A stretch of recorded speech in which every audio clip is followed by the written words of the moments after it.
السلام عليكم.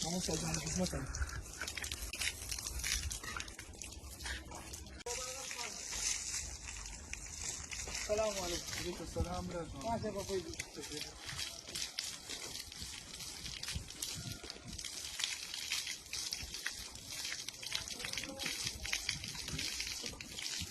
الله.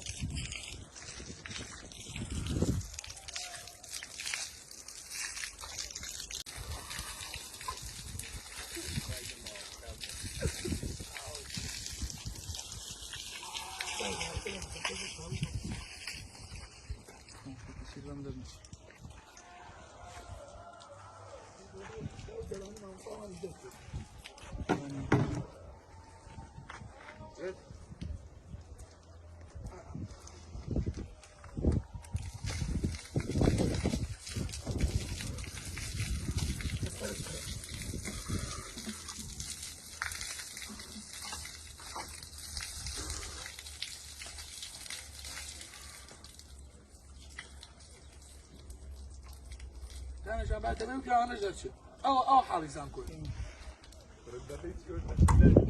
استلمت شيء يعني استلمت حاجة تلا خلاص.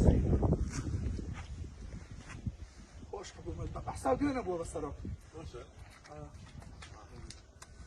بالصراحة هاتي. جانا حفلان.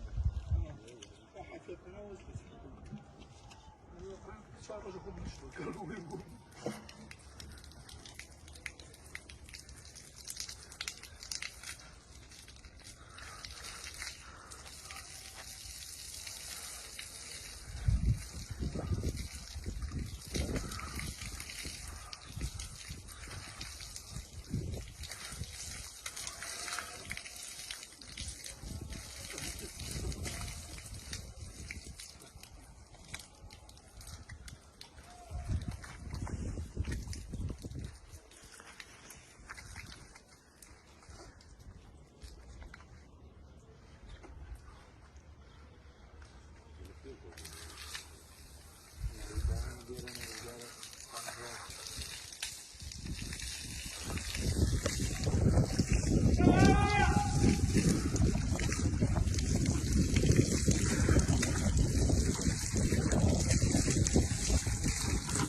شاوردكم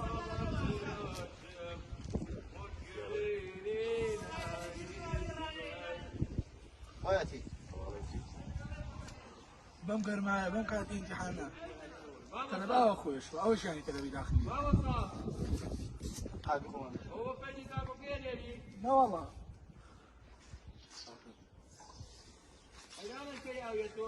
لا والله صايش يشوك ودينه هاتي بهاني يبرم بويك يشو كم ساعة داوية لو بين ساعتين حساب الخوفة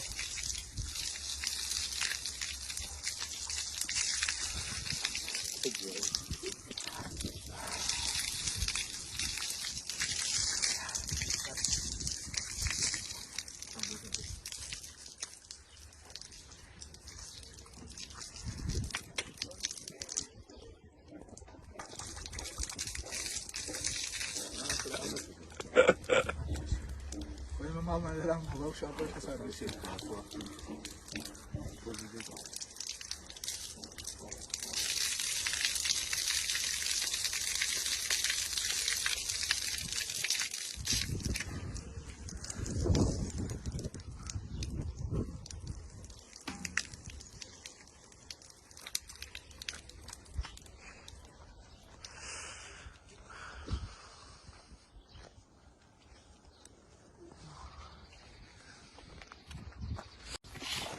آره گوجه بانی